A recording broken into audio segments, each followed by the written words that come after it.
to just get naked and sit down and enjoy my own damn self.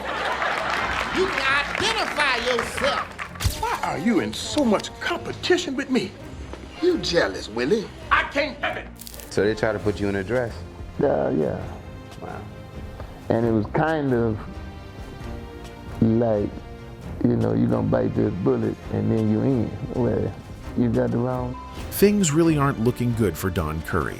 Hollywood offered him millions to wear a dress 3 times. He said no, and it destroyed his career. Then came the feuds. 3 years of silence from Steve Harvey over a hair joke. I said in my young stupidity, Steve, you better get out from that ceiling fan for your toupee get caught up in that thing. Why did you say that? And Steve did not speak to me for about 3 years. Nearly getting blacklisted after confronting producers. Because I had gotten so much for next Friday. When I did Friday after next, I bumped head with the producers. Because Cube at that point had gotten so big, Cube had basically stepped out of negotiations and stuff. So I bumped head with the producer. This is how D.C. Curry became Hollywood's most hated comedian. So, let's get into it. Don D.C. Curry wasn't supposed to be a comedian. He was supposed to be in the major leagues, playing first base for the Detroit Tigers, living the American dream that starts with a leather glove and ends with a World Series ring. I played Victoria, Canada with Victoria Blues. I played San Luis, Mexico, and then I signed with Detroit Tigers. From Canada to Mexico, D.C. chased that baseball dream through the minor leagues. But while his teammates hit the disco scene after games, D.C. found himself drawn to something completely different.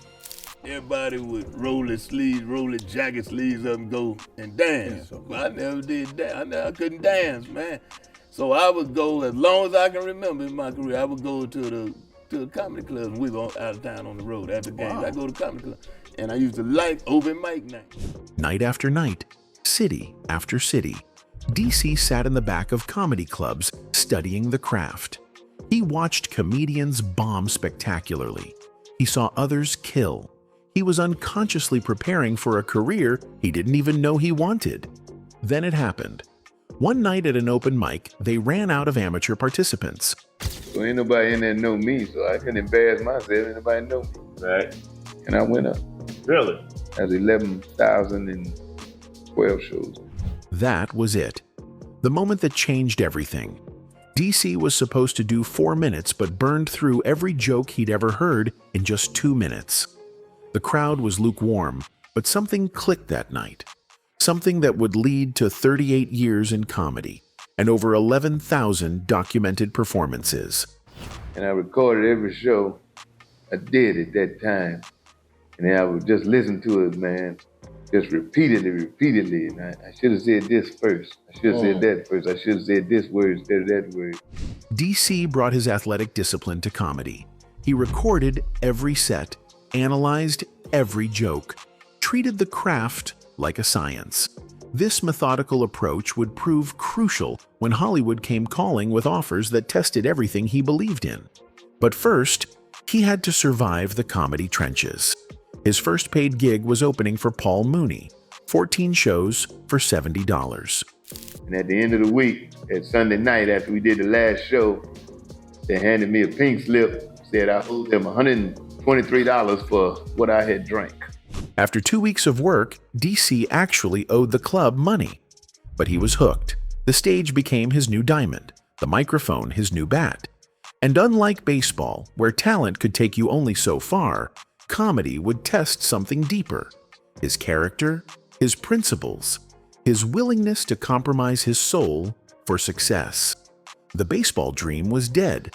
The comedy nightmare was just beginning. Success in Hollywood came with a price tag DC Curry never expected. As his star rose through BET's Comic View and major movie roles, a disturbing pattern emerged. Behind closed doors, executives had a special request for successful black comedians. And it was kind of like, you're gonna bite this bullet and then you in. Well, you got the wrong. The first time it happened, DC was riding high on Grace Under Fire with Brett Butler. The ABC sitcom was a hit.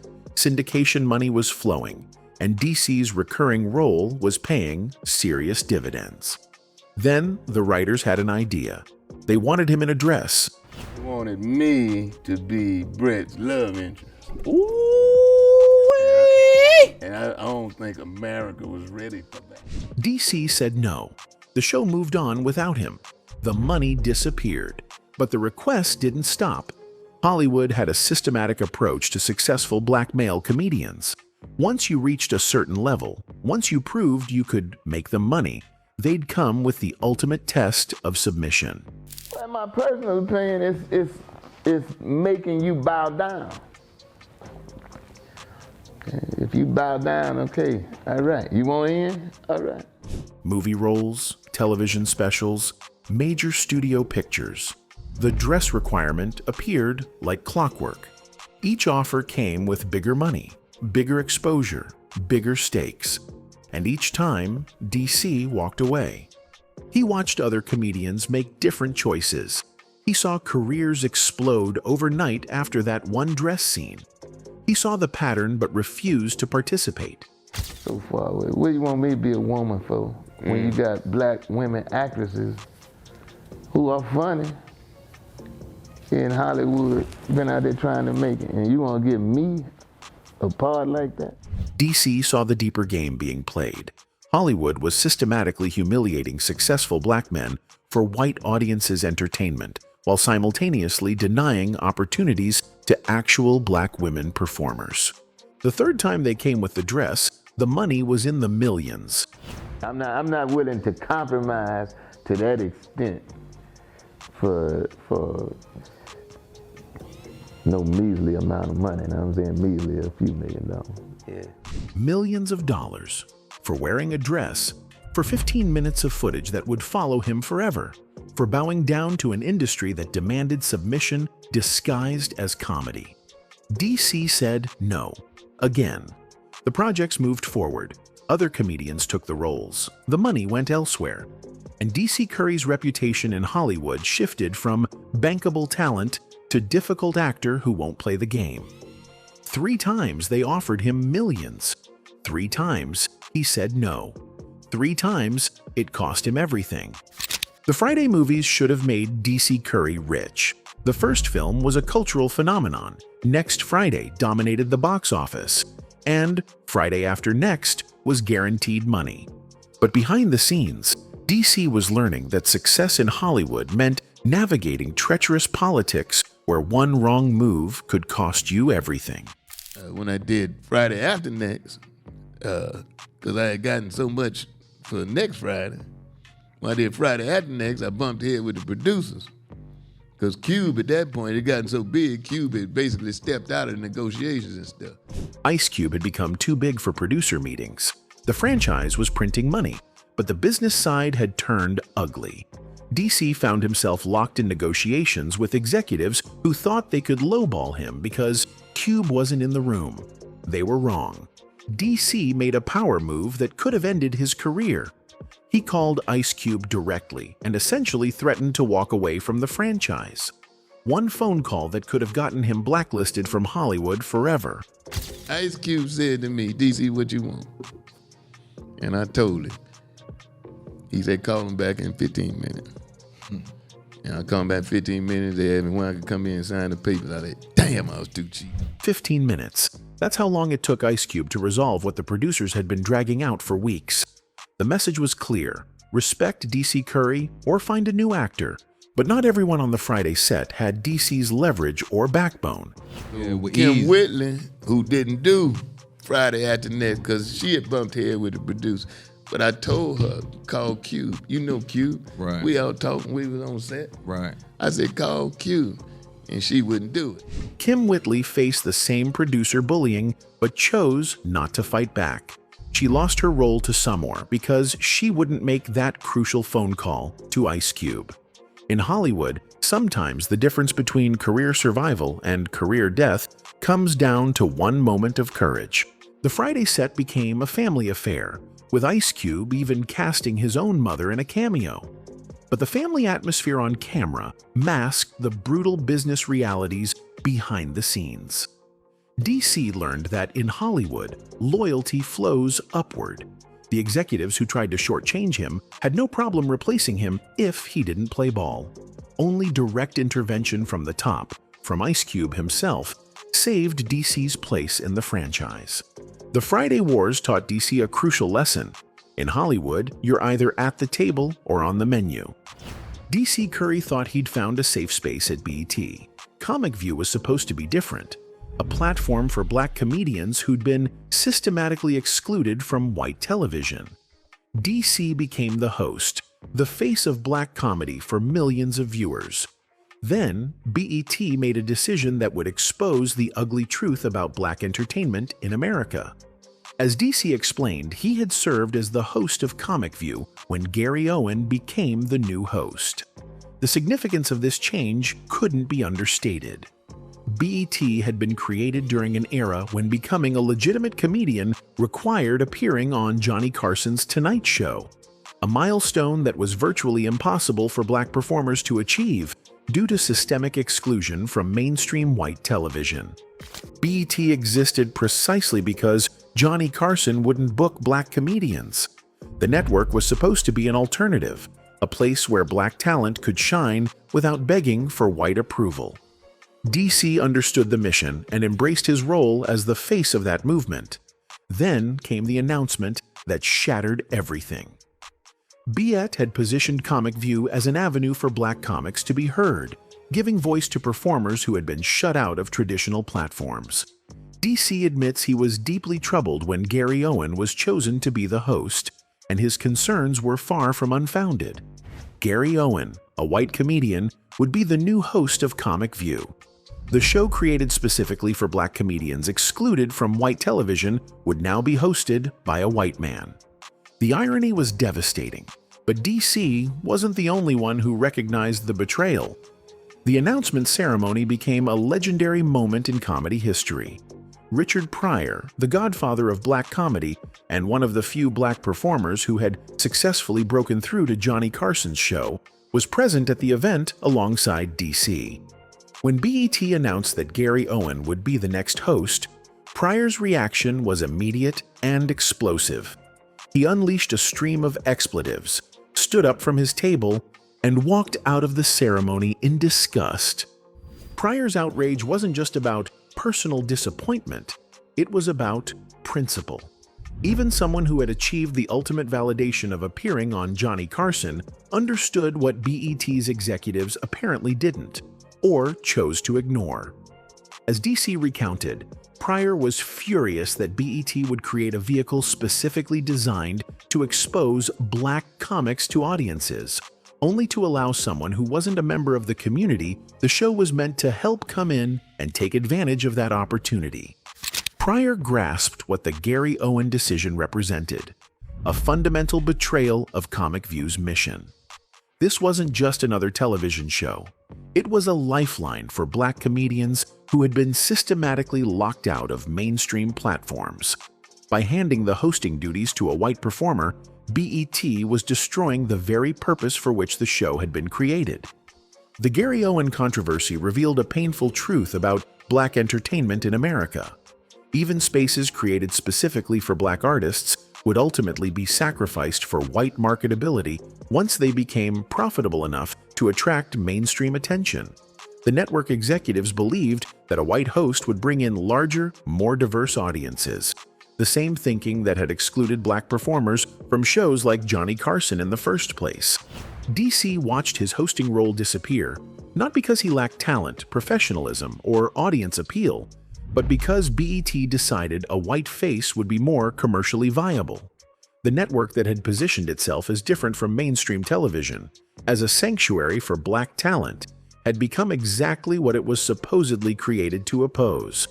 The decision exposed the harsh reality that even within black-owned media, the pursuit of crossover success and white audience approval could override the original mission of supporting and promoting black artists.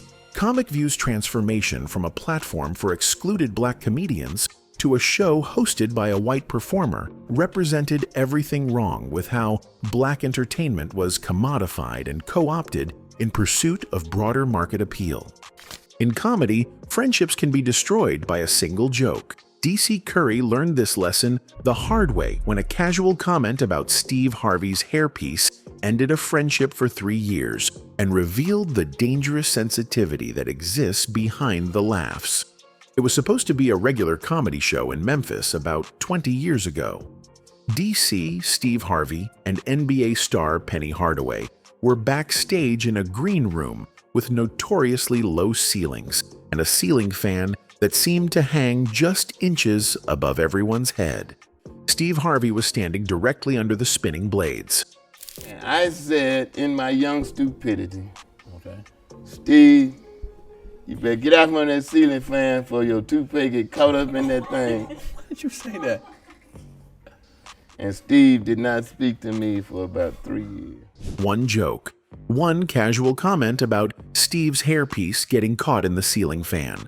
The kind of backstage ribbing that comedians dish out to each other every single day. But Steve Harvey didn't laugh. He stopped speaking to DC entirely. 3 years of silence. At comedy shows, industry events, backstage encounters. Steve Harvey treated DC Curry like he didn't exist, all over a hair joke that lasted 5 seconds. The comedy community watched this feud with fascination and bewilderment.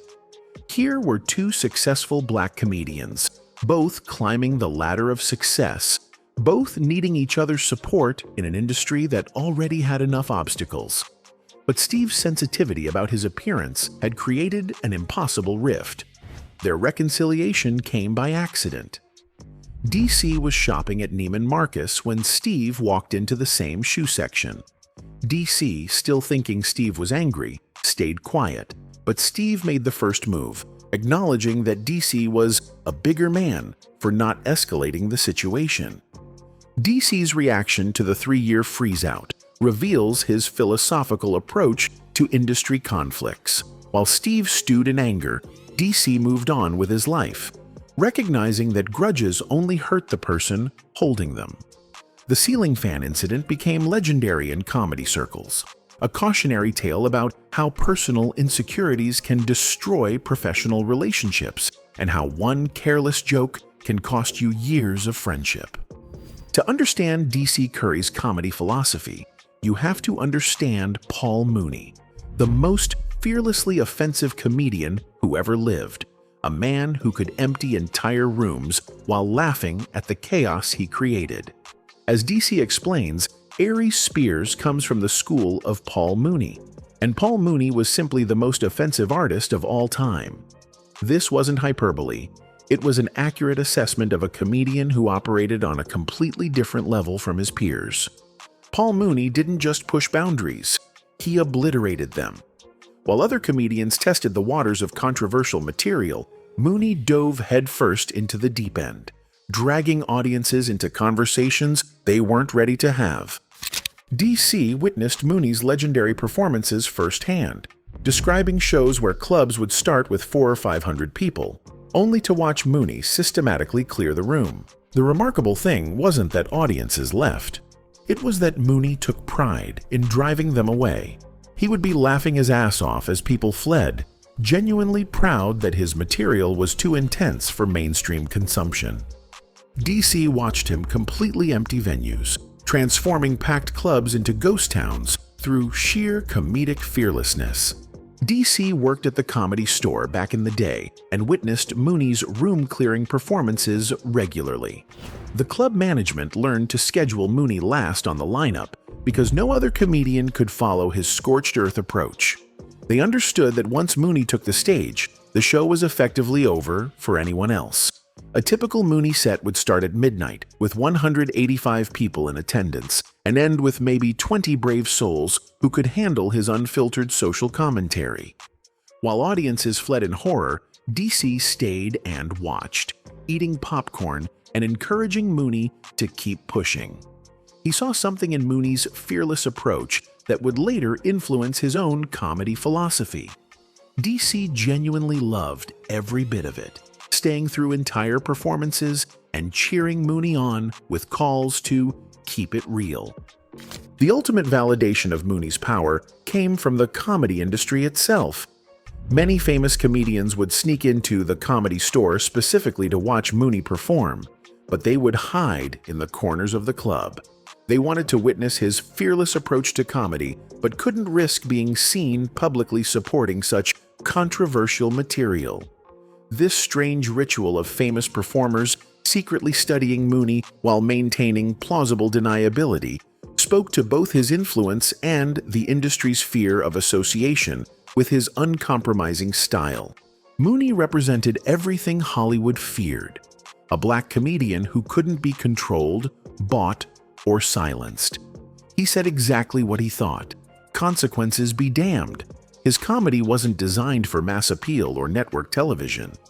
It was raw, unfiltered social commentary that forced audiences to confront uncomfortable truths about race, power, and society. DC absorbed Mooney's lesson about artistic integrity, but chose a different path. Where Mooney burned bridges for art's sake, DC found ways to maintain his principles without destroying his career entirely. But the influence was unmistakable. Both men refused to compromise their core beliefs for industry acceptance, though they expressed that refusal in different ways. Paul Mooney taught DC that sometimes the most important comedy happens when the audience is uncomfortable, when they're forced to confront truths they'd rather ignore. This philosophy would guide DC through his own career challenges, from the dress incidents to producer conflicts to industry battles. The willingness to make audiences uncomfortable in service of a larger truth became central to DC's approach to comedy. The dress incidents, the producer conflicts, the industry battles, they all trace back to lessons learned watching Paul Mooney clear rooms while laughing at his own fearlessness.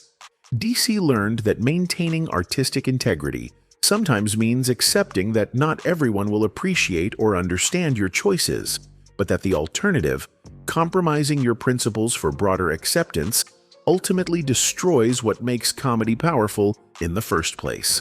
At 66, Don D.C. Curry sits in his Georgia compound. Surrounded by 50 acres and the wreckage of Hollywood dreams, he chose to abandon rather than compromise his soul. The dress incidents cost him millions. The producer conflicts cost him roles. The principled stands cost him everything the industry measures as success. He has no regrets.